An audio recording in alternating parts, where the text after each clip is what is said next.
আসসালামু আলাইকুম, কেমন আছেন সবাই? টমস ওয়ার্ল্ডের একটি ভ্লগ দেখার আমন্ত্রণ জানাই। বেশ কিছুদিন হয়ে যাচ্ছে নিয়মিত ভ্লগ আপলোড দিতে পারছি না, এই জন্য সকাল সকাল ছাদে চলে গিয়েছি। ছাদ থেকে নেমে নাস্তা বানানোর কাজে লেগে গেলাম। নিহামের বাবা বেশিরভাগ সময় নাস্তায় রুটি খেলেও আমাদের বেশিরভাগ সময়ই পরোটা খাওয়া হয়।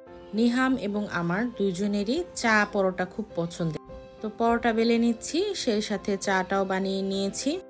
চা হয়ে যাওয়ার পরে আমরা একসাথে চা আর পরোটা দিয়ে নাস্তা সেরে নিয়েছি। নাস্তা করার পরে আমি চলে গিয়েছি সরাসরি রান্নার কাজে। বেশ কিছুদিন ধরে নিহাম খাওয়া নিয়ে খুব অনিয়ম করছে। প্রায় সময় কিন্তু বাচ্চারা কোনো অসুখ বিসুখ ছাড়াই খাওয়া দাওয়া একেবারে কমিয়ে দেয়। এরকম হলে আমি এই যে ওর জন্য একটু চিকেন রান্না করি, একটু পোলাও রান্না করি। তো পোলাও রান্না করিনি আজকে শুধু চিকেনটাই রান্না করেছি। সেই সাথে আমি একটু রুই মাছ রান্না করে নিচ্ছি আলু দিয়ে। শুধু আলু দিয়ে যখন মাছ রান্না করা হয় তরকারিটা অনেক সময় অনেক পানসে লাগে, তো সেই ক্ষেত্রে আমি এই জিরার ফোড়ন দিয়ে আলুর তরকারি রান্না করি এবং আলুটা ভেজে নেই, তাহলে কিন্তু তরকারির মধ্যে আলুর টেস্টটা বেশ ভালো লাগে।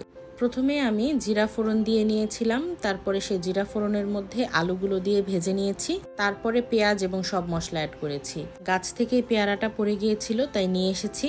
আপনাদেরকে যে আগের ভ্লগে দেখিয়েছিলাম আমি একটা মনস্টেরার বেশ বড় ডাল ভেঙে নিয়ে এসেছিলাম, তো সেই গাছটা কেটে কেটে টুকরো করে আমি সেটা রিপোর্ট করেছি। দুপুরের পরে একটু উত্তরা গিয়েছিলাম। বেশ কিছুদিন ধরে আমার খালা অসুস্থ, তাই তাকে হাসপাতালে একটু দেখতে যাচ্ছি। নিহামকে বাসায় রেখেই আমি গিয়েছিলাম। বাসায় এসে সবাই একসাথে বাইরে গিয়েছিলাম, একসাথে ডিনার করে তারপরে বাসায় এসেছি। আজকের ব্লগটি এখানেই শেষ করছি। সবাই ভালো থাকবেন, সুস্থ থাকবেন।